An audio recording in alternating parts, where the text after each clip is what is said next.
X Destiny et aujourd'hui on se retrouve pour une nouvelle vidéo dans laquelle je vais vous parler de Fate the Winx Saga, la bande-annonce, ce que j'en ai pensé, et aussi le roman préquel qui est sorti il n'y a pas longtemps. Voilà, donc il y avait plusieurs personnes qui m'avaient demandé ce genre de vidéo et c'est vrai que je l'avais fait pour la saison 1. Je comptais pas forcément le faire pour la bande-annonce saison 2, voilà. Mais je me suis dit pourquoi pas faire ce genre de vidéo. C'est vrai qu'en plus je fais pas tellement de vidéos en ce moment puisque je suis principalement occupée au tournage de la saison 2 de Mystical Destiny. Donc voilà, je vais juste faire une aparté sur ça 2 secondes avant de commencer la vidéo. Pour vous dire juste que j'ai terminé du coup la saison 2 de Mystical Destiny, je l'ai tournée entièrement. Et du coup je vais la diffuser en fin d'année. Il y a une saison 3 qui sera faite aussi avec les Enchantix puisque je les ai pas mis en scène dans la saison 2. Et là du coup il faut que je fasse le montage et je vous diffuserai ça, ça arrivera dans les prochains mois. Voilà. Donc revenons sur le sujet de Destin la saga Winx, le livre préquel. Voilà. Donc j'en avais entendu énormément de bien sur ce livre et j'avais envie de l'acheter parce que l'histoire d'avant la série, je trouvais ça vraiment intéressant. Voilà. Et finalement j'ai pas spécialement accroché à ce livre, donc je vais vous expliquer pourquoi et qu'est-ce que j'ai aimé aussi dans le livre. Donc tout d'abord la couverture est comme ceci, donc on retrouve les 5 Winx. Donc la symbolique de la couverture, je trouve elle est assez explicite puisqu'on retrouve ici les 2 colonnes. Et le symbole d'Alfea d'ailleurs qui ressemble un peu à celui des francs-maçons avec le compas et l'équerre. Et dans Fate ils ont l'air de lier beaucoup la franc-maçonnerie avec les fées. Et je me demande si du coup il y aura une explication ou si c'est juste pour faire des petits clins d'œil comme ci comme ça. Voilà, mais après j'ai déjà remarqué que dans les Winx ils aimaient bien faire des clins d'œil à ça. Et je serais vraiment intéressée de savoir du coup si dans Fate ils vont développer ça ou pas. J'avais entendu dire aussi qu'ils avaient tourné dans un temple franc-maçon en Irlande, un ancien temple franc-maçon, mais je sais pas du tout si c'est une information officielle. J'avais vu ça sur une page Winx et ça m'avait pas du tout surpris en fait, puisque dès la saison 1 on retrouve ce symbole qui est extrêmement ressemblant du coup à celui du compas et de l'équerre. Donc moi je m'y connais beaucoup en symbole parce que c'est un peu mon centre d'intérêt, je m'intéresse beaucoup à tout ce qui est symbole occulte. Du coup c'est comme ça que j'arrive à avoir certaines références, certains symboles que j'ai pu voir déjà dans les Winx, voilà. Ce que j'ai aimé, ce que j'ai pas aimé. Donc déjà c'est super chouette de savoir qu'est-ce qui s'est passé avant la série.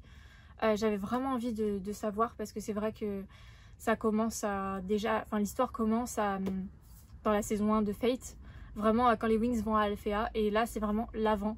Qu'est-ce qui s'est passé avant, qu'est-ce qui leur a donné envie d'aller à Alfea quand Dowling elle est partie à la recherche de Bloom sur la Terre. Donc pourquoi est-ce qu'elle l'a ramené dans l'autre monde? Et du coup on trouve vraiment les réponses dans le livre.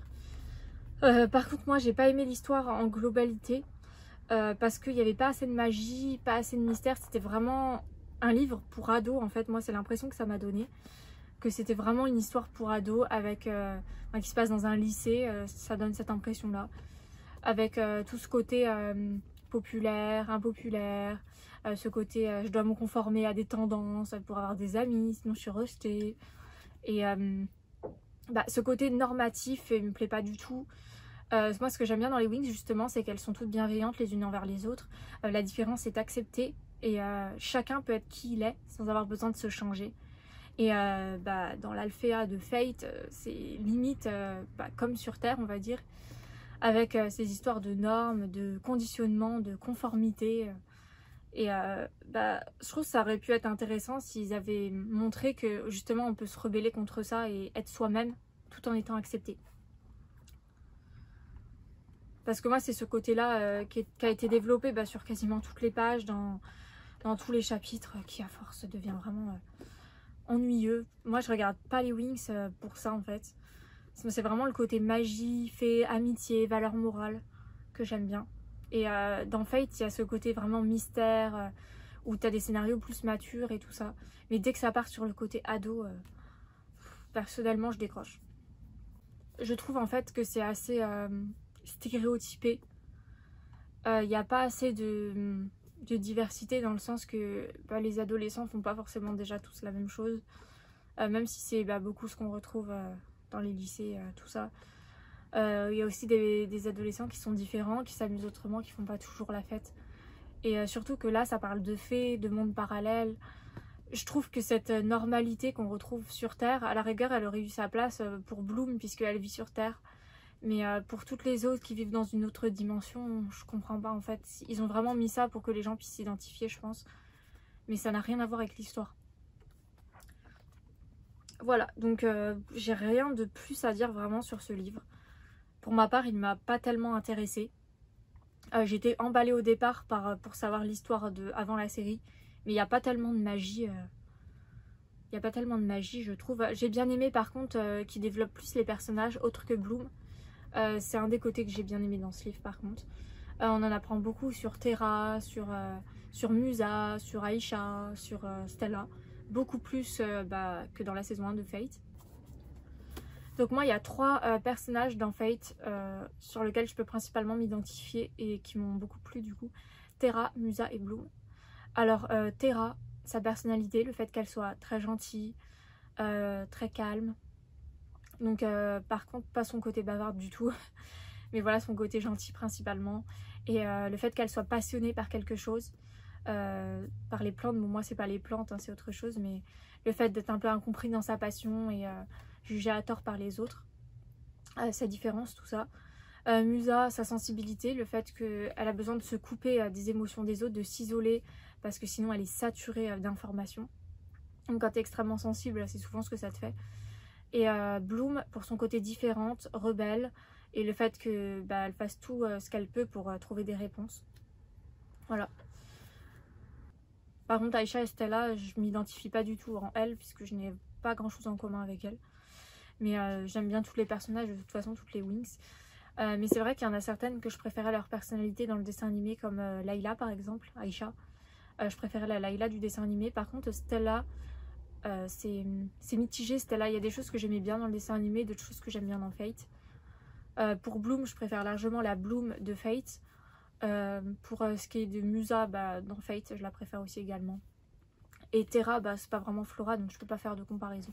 Voilà, donc j'ai fini pour le livre. Maintenant, je vais vous parler de la bande-annonce de Fate. Alors, les premières images, on voit les Wings qui développent leur pouvoir, donc chacune avec leurs éléments. Et du coup, ça met vraiment l'ambiance, en fait. On se dit comme ça, on va voir beaucoup plus de magie. Et on va en découvrir beaucoup plus sur les pouvoirs de chacune. Parce que c'est vrai que dans la saison 1, c'était beaucoup centré sur les pouvoirs de Bloom, et on a moins vu ceux des autres. Là, on voit vraiment qu'elles vont toutes être en avant. Tout être mis en avant et pas seulement Bloom. Et on se demande aussi pour Terra, qui a l'air de maîtriser un autre élément que le sien. Qui n'est pas la terre, du coup, puisque c'est Flora qui a dû prendre le relais sur cet élément. Donc c'est intriguant, on se demande qu'est-ce que Terra va maîtriser du coup comme élément. Et donc les effets spéciaux sont très bien réussis aussi, je trouve. J'ai plus envie de me contrôler. Rien n'est mieux que l'hyper contrôle. Donc Bloom qui ne veut plus contrôler ses pouvoirs, donc ça donne vraiment un suspense. Et puis Flora qui lui dit que y a rien de mieux de perdre le contrôle. Alors déjà Flora du dessin animé, elle dirait jamais ça. J'ai été super surpris de la réplique du coup. C'est à ça qu'on voit que Flora dans Fate sera pas du tout la même au niveau personnalité, je pense, que la Flora qu'on a eue dans le dessin animé. Celle du dessin animé était plutôt sage, tranquille, posée. Voilà, elle prenait pas trop de risques, elle était plutôt timide. Et du coup, la Flora de Fate, je pense qu'elle sera à tout l'inverse de cette personnalité-là. Parce que c'est plus Terra, en fait, qui a pris la personnalité de Flora. Toutes mes copines réunies. Ça alors, quelle chance! Alors là, on voit vraiment toutes les Wings ensemble. Et ça donne vraiment une ambiance de Wings Club comme dans le dessin animé. Les Wings enfin réunies, toutes dans une amitié forte et une bienveillance mutuelle. Et ça c'est vraiment cool du coup pour toutes les personnes qui ont été fans du dessin animé de retrouver cette ambiance-là. L'ancien régime n'existe plus. Alors il est grand temps d'accueillir le nouveau. Alors là, un suspense plane sur Rosaline qui a pris le pouvoir dans la première saison. On se demande qu'est-ce qui va se passer du coup, qu'est-ce qu'elle va faire dans cette saison 2. Tout ce qui s'est passé à Alphéa, tout ça c'est de ma faute.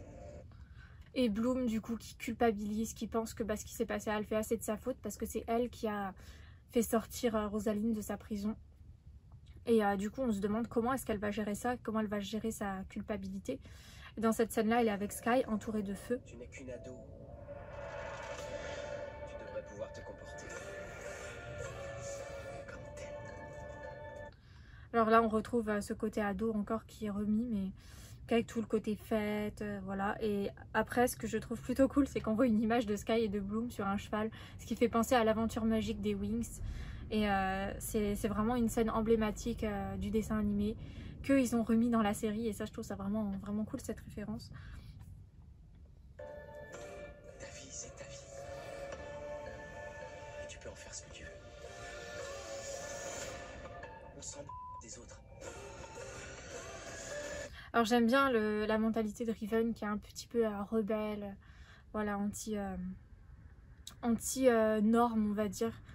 Et je me dis qu'il va sans doute apporter une évolution du coup à la série, à l'histoire de la série en fait.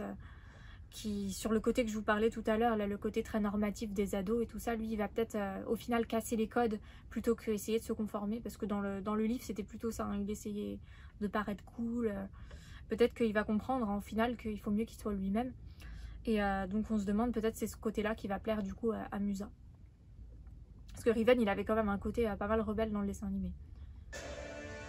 Les faits de l'école ont commencé à disparaître. Rosaline passe ses nuits à travailler sur je ne sais quel projet mystérieux. Alors là, il y a plein de suspense par rapport à Rosaline et au projet mystérieux sur lequel elle est en train de travailler. On voit aussi Béatrix et Stella qui parlent, donc peut-être le début d'une amitié entre elles deux, hein, ce serait possible. Tu connais pas toute l'histoire. Magie. Fées cesseront d'exister. Alors là, on voit plein d'images, donc la magie, les fées, tout ça. Et les spécialistes qui s'entraînent aussi donc, pour une bataille, donc il y a vraiment un côté épique, on se demande qu'est-ce qui va se passer. Donc, des enchaînements de suspense, Certaines choses sont plus compliquées qu'on le croit. Tu ne sais toujours pas d'où tu viens. Donc le passé de Bloom qui revient, parce qu'elle n'a pas eu toutes les réponses encore à son passé. Et c'est rappelé du coup sur la fin de la bande-annonce. Donc je pense qu'elle aura des révélations par rapport à son passé. Et il y a une musique derrière qui dit comme ça « Welcome to my dark side », donc bienvenue dans mon côté obscur. Donc dans Winx Club, Bloom avait un côté obscur, on le retrouvait dans la saison 2 là, avec son métamorphose en Dark Bloom. Et du coup là je pense que ce sera réexploité peut-être dans la série avec un côté obscur de Bloom. Aucune raison de s'inquiéter alors. Et donc l'explosion à la fin, ça peut faire penser aussi à ce que je vous disais. Bon, bien sûr, c'est que des suppositions, hein, parce que pour l'instant, on peut pas savoir. Il faut qu'on fasse quelque chose. On travaille tout ensemble. Donc les Wings enfin unis, qui convergent leurs pouvoirs aussi, ça c'est super parce que on n'avait vraiment pas ce côté-là dans la saison 1 et là ça commence à un peu plus ressembler aux Wings qu'on connaît tous. Donc le logo ensuite de Fate. Prête à joindre la magie à la parole? Et les transformations. Donc Stella et Layla auront leur transformation. Et je crois qu'on voit aussi Terra au début. Je suis pas sûre, je vais remettre. Prête à joindre la magie à la parole? Oui, c'est bien ça, Terra aussi.